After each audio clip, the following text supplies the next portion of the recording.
when I moved to my house in Tennessee, I didn't have any of these before, but my grandparents were moving at the same time from their house in San Diego to Arizona.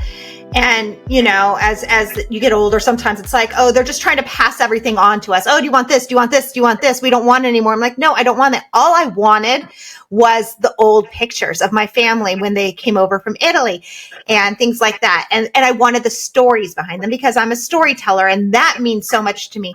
And one of the very first things I did when I moved here is right in like my dining area, I have this picture of my grandfather with his parents and his grandparents. It's black and white. That's old. Yeah. That's like me. He was like a child in it. And it's such a cool old Italian picture. And I framed it and I put it up. And then I lost my grandfather last spring. And honestly, he's in my house with me. Like having him there as like in my dining room next to my table as part of the family. Like I feel almost closer to him now than when he was here Earthside. Yeah. And I feel like that's a little bit of what you're talking about. It's honoring and bringing these things into those certain spaces. And just hearing you talk about it, it's almost like that sounds like maybe one of the most ideal places to put something like that. You know, it's the Italian family at the kitchen at a table. Like it feels like the space for gathering, right? Yeah, I love that you put it in the dining room. Now you're not spending 3 to 5 hours every day in that dining room, right? So I wouldn't put that in the office. I wouldn't put that in your bedroom. But the dining room area is a perfect place for that. Yeah, or it could be the family room if you have more like where your casual energy of the family is. So you have to think about that. Like I was just talking to somebody and she had all these pictures of her parents and grandparents in her relationship direction in her bedroom.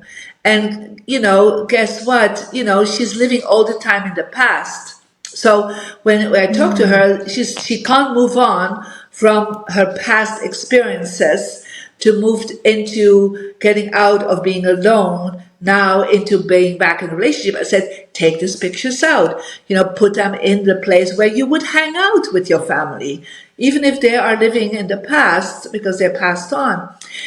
And that was just such a aha moment for her. I said, focus, you know, on the present moment in your bedroom because that's where romance is present. Yeah. So it's just like, if we start thinking about it, or even people have, you know, urns with ashes, right? So many times I found them I was recently with somebody and she had them in her office in her success direction. And I said to her, how is business going? She said, well, it feels like death right now. And I said, yeah, but symbolically you put a symbol of death there. Yeah. And she said, but it's my father's ashes and he was a great businessman. I said, yeah, but he's dead. You know, let's move this out to an area where you're not active so much and creating money and business, right? So just change that. And she's like, I said, the logo of your company, you know, perhaps you have some certificates, you have some awards. She said, yeah, I have all this in the cupboard. I said, get this out, you know, because if it's in the cupboard, you don't see it visually, right? So we need to create reminders, like really physical reminders in specific places so that whatever goal we have, we keep seeing that three-dimensional vision board. And because now she was seeing in her three-dimensional vision board the urn of her father with his ashes. That is a wrong message to your subconscious mind.